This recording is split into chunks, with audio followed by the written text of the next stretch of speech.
Hello and welcome to the Game Lore Archives. Today we'll be discussing the Bosmer of Valenwood, the most numerous of all the elven races. But before we discuss who they are, let's quickly go over how they actually arrived in Valenwood. So, because the Merithic era is so old, time wasn't really recorded properly. We only know if things happened either early Merithic era or late. The Bosmer story starts in the early part when the island of Aldmeri sinks. The Aldmer sail across the south of Tamriel looking for a new homeland and come across the Somerset Isles. However, the mainland Tamriel is in view, so they leave some people in Valenwood as a tie to the mainland in case they ever need it. These become the Wood Elves of Valenwood. The province of Valenwood is sometimes described as Tamriel's Garden. It's in the southwest coast of mainland Tamriel, see map above, and the coast of Valenwood are mangrove swamps leading on to rainforests. The further north you go, towards Cyrodiil, however, it does become more forest-like until it opens up out into grasslands and glades. Huge trees migrate across Valenwood called grottoes, and we're talking like actually getting up and walking around rather than, it's not like a seedling migrating. They actually get up and walk around. The whole tree. Yeah, it's pretty crazy. These trees have other smaller trees growing from them, and this is where the elven cities reside, in the treetops of these trees.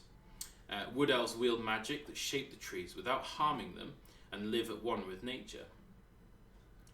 Because of this, the Aldmer become a small, nimble and quick-thinking race.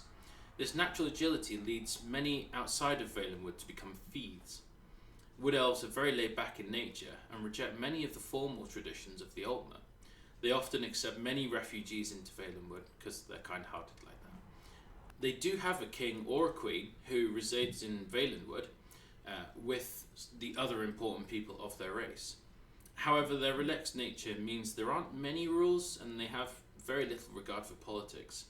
Technically, Valenwood is part of the Aldmeri Dominion. However, many elves are against the modern-day Thalmor, isn't everyone, or just don't really care. Now, the Wood Elves that live outside of Valenwood, who we've met in all of the previous games, are pretty standard from a lore standpoint. They're very good at archery. They stay out of most of the bigger conflicts due to their relaxed nature and political stance of not giving a shit. Throughout Tamriel, the Bosmer most likely worshipped the 9 divines, but probably didn't care that much when the worship of Talos was banned.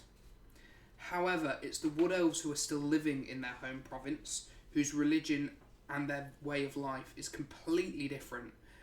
And it's these elves where the Bosmer get really interesting. And this change in religion all starts at the beginning of the timeline, before Aldmeri even sunk. In fact, the Bosmer don't even believe they evolved from the Aldmeri at all. According to Bosmeri lore, when time began, everything was formlessness, and nothing had a shape. This formlessness was known as the Ooze.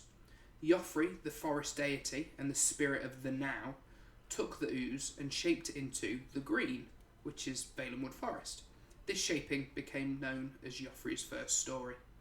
Joffrey's second story was the creation of Wood Elves. In the Green, the elves were wild, savage and unable to hold a shape. Joffrey created the Bosmer shape that we see today. He told them that the Green would provide them safety and shelter so long as they looked after the forest. This is known as the Green Pact. Joffrey's third tale was the creation of the animals so that the Bosmer can hunt and eat. This is known as the Meat Mandate. The last of the Ooze was left as a punishment for any elf that harms the Green, as their soul will be condemned there, almost like hell, and no longer part of Joffrey's tale. The Green Pact mentioned in those tales does affect many aspects of Bosmeri life to this day, and many rituals that the Wood Elves perform because of it. The most important part of these rituals is actually known as the Handfast. Handfast appears once a generation when the Wood Elves pick 2 people to marry. This newlywed couple then becomes the 2 most important leaders of the Bosmer outside of the king or queen. The ritual binds these 2 together, one as the Silvernar and the other as the Green Lady. She's not literally green, it's just a name. What occurs in the ritual itself, or how these 2 people are chosen, may never actually be known, as the Bosmer are very secretive. So obviously the Bosmer know, we just don't. The Sylvaner is the spiritual leader of the Bosmer. Some people call him a powerful mystic, others call him the embodiment of the Green Pact. When someone becomes a Sylvaner, they gain great understanding of the land and its inhabitants, and so represent the people legally, physically, and emotionally. If the majority of the populations are female, the Sylvaner will also be female. Cha-ching! Win! And if the population is healthy, the Sylvaner will mirror this. Because of his understanding, he is aptly called the voice of the people, or her, depending if the population is more female, like we've just discussed. The Sylvaner knows practical everyday things like the current yields of fish, the benefits of trade, and the condition of every township and forest. Now, the Green Lady is his other half, who is pure force of nature. She's the physical representation of everything a Bosmer should be, the greatest warrior and hunter imaginable. Her strength makes her almost unstoppable, and she has battle knowledge and tactical prowess of every other Green Lady before her, so every generation is even more powerful than the last. Their strength and cunning have also been compared to that of a demigod. This demeanour only changes if her beloved Sylvaner dies. The handfast ritual binds them in life, so if one dies, so does the other. Once the Sylvaner is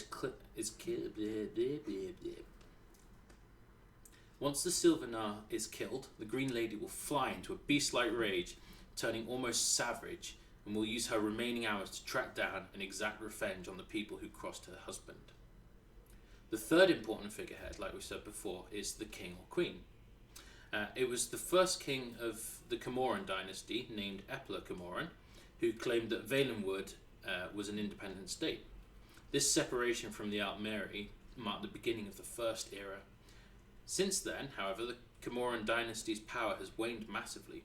When Tiber Septon took over Valenwood, he only allowed the royalty to stay there as a figurehead. However, his powers to rule were stripped from him. Eventually, in the Third Era, 249th year, the Camoran usurper freed Valenwood from the Empire. However good the usurper's intentions were, due to the Bosmer's delay in response to this, Valenwood is now a state without politics, taken by force by the Thalmor in recent years. Much like the rituals we've just discussed, the main part of the Green Pact is still in effect to this day, representing the promise between Bosmer and Joffrey. The Bosmer must never kill, injure or eat any vegetation or plant life in Valenwood, and will stop outsiders from doing so at all costs. So they're kind of like the opposite of normal elves, aren't they? Pretty much, yeah. Normal elves are just veggies and don't hurt animals, but these guys are kind of the opposite. Yes. Oh, that's pretty cool. Yeah. So this means that the armies of Valenwood excel in defensive combat, and this is their main drive in war, to protect the green. Being unable to harm the forest would create a huge problem for food, weapons and armour for any other race of Tamriel. No wood can be harvested from the trees of Valenwood, and no forges can be lit for fear of setting the forest on fire. It would also extend to the other races, this issue, when it comes to food. They would not be able to pick the fruits from the trees or from the ground as they belong to Valenwood, and they can't really import seeds, as tilling the ground to plant them again would be disrupting the sacred ground. Without this, the other races would really struggle to feed animals and would probably starve. And while the Wood Elves could get around the pact by importing everything they need, because it would come from a different forest and not hurt the green itself, it would be really costly and a really unpractical solution. That's not to say that importing doesn't happen at all. Obviously, Valenwood, as I said, doesn't get harmed if fruits or wood are harvested from other trees, but it's rare. So instead, they get round the pact by using the second half of their agreement to Joffrey, the meat mandate. Now, the meat mandate was where Joffrey created all the animals in Valenwood for the elves to hunt and eat. However, once an animal is killed, nothing must go to waste. All usable parts of the killed animal must be used. This means that all light armours made in Valenwood will be made from fur or leather, while heavier armours will be crafted from animal shells or chitin. It is very rare to see a close combat weapon used in Valenwood, and the ones that are found there are mostly imported. You will occasionally see bones and glass forged into a primitive hand weapon, but where the Bosmer truly excel is crafting a bow and arrow, a weapon said to be invented by the Bosmer. A bow crafted in Valenwood is truly a work of art, and nothing is more sought after by hunters across Tamriel. Bosmiri craftsmen make a concoction of honey, vinegar, and other secret ingredients. And other secret ingredients. They shape the animal horn and sinew into the body of the bow and soak it into their mixture to make it flexible. The bowstring is then fashioned with animal guts, with Khajiit gut said to be the best, but is now prohibited since a recent truce with the cat people. Oh, how soft. I know. Animal bones are then used to fashion the arrows. Every Bosmer will tell you that arrows created with different animal bones will have different properties. For example, if you use bird bones, your arrow will never miss, and if you want your target to bleed out quickly, your arrow will need to be made from the bones of a Sench tiger. Imperial archers have tried to replicate these effects to test the theory, however no difference has been found at all. So, because of their need to hunt for everything from food to clothes, this is the reason the Bosmiri are the best archers in Tamriel, if not the entirety of Nirn. They are taught to hunt from a very early age, and by the time they're 14, they'll be skilled enough to join any hunting party. While learning how to use a bow, they're taught very differently from how other races would practice. So before they even start using targets, they fire into the sky to get comfortable with the weapon, to learn how the wind and the curvature of the earth affects and gravity affects their arrows. And only when they've learned all of that, they'll move to a target. Bosmiri long distant archers are called jagspurs, I think it's pronounced, and they've adapted their own style of drawing. It has been described as snatching and releasing in one fluid continuous motion. This style allows for an incredibly high rate of shooting, and the years of training get them to the accuracy that they need to still be effective. This meat mandate may be a useful way to survive, but it does have a darker side. Obviously, when an animal is killed, it needs to be eaten or used. This goes for all things killed, including fellow wood elves and members of any races. So many do see them as cannibals, because technically they are. To avoid this, any infighting in the forest very rarely leads to death. However, when it does, the corpse of the fallen Bosmer must be used within 3 days. The fallen's family may help with the task, and because of this ritual, the Bosmer are really slow to go to war as well.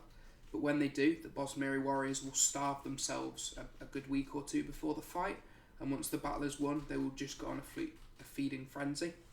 And this is why the Wood Elves are often seen as quite a savage race and quite primal. Unsurprisingly. Yeah. The people who enforce the Green Pact are the priests of Joffrey, otherwise known as the Spinners. People who violate the pact have been known to be banished to a cave to die for seemingly simple things like farming or not being cannibal, anything that goes against either the meat mandate or the Green Pact. Unlike the priests of most other religions, however, Spinners will not try to get people to worship and act more like bards or historians and storytellers. When asked, they can accurately tell you everything that's happened within the last few days, whether present or not, and can even continue on to explain what will happen in the next few days to come. The older the spinner is, the more powerful and accurate his prophecies are. Recently, one Bosmer prophet, only known as the Precursor, has started preaching the return of Joffrey.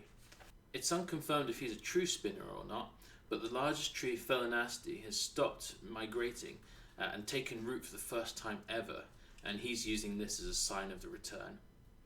If this prophecy is true, it would really be interesting to see how Joffrey and the other Birthbones waking up will affect Tamriel and all of its inhabitants. But surely we know that the Bosmer story about the Ooze thing can't be right. We researched everything about the creation of time and space in Nirn, and it's the first video we did, so it can't possibly be right, can it, Dan? So, I'd love to agree with you, and I'm sure every other race would. But the Bosmer theory of the Ooze is backed up by a ritual that they use. It's very rarely used, and it invokes what's called a wild hunt.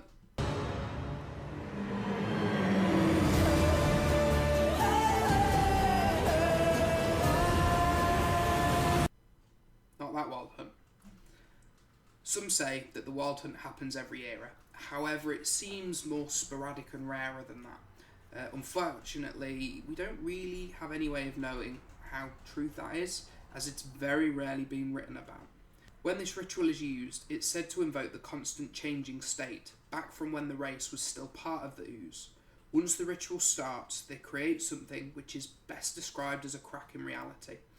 It engulfs the elves who have partaken in the ritual. These elves will then transform into a mixture of horrific beasts, pouring forth in a blind rage. This horde devours everything in its path until there's nothing left. These creatures do not hunt with their eyes alone, so even invisible creatures will be found and killed in the onslaught. Once everything in their path has been devoured and there's nowhere left to go, the wild hunt will then eventually turn on itself.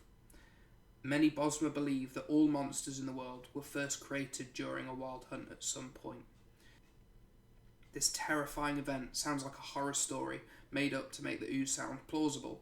However, it is documented in the book The History of Daggerfall that King Borgus of Winterhold was killed by a wild hunt in the First Era in the year 369, and it's also because of that really random year that I really doubt that this is a once an era ritual and more like a last resort if threatened. Well, thank you very much for joining us on this episode of the Game Lore Archives. We will, of course, be back over the next couple of weeks with some Elder Scrolls lore. I do apologise, we missed a couple of weeks ago. We had some computer malfunctions. But anyway, we are now back on schedule, so we'll see you next fortnight. Thanks very much.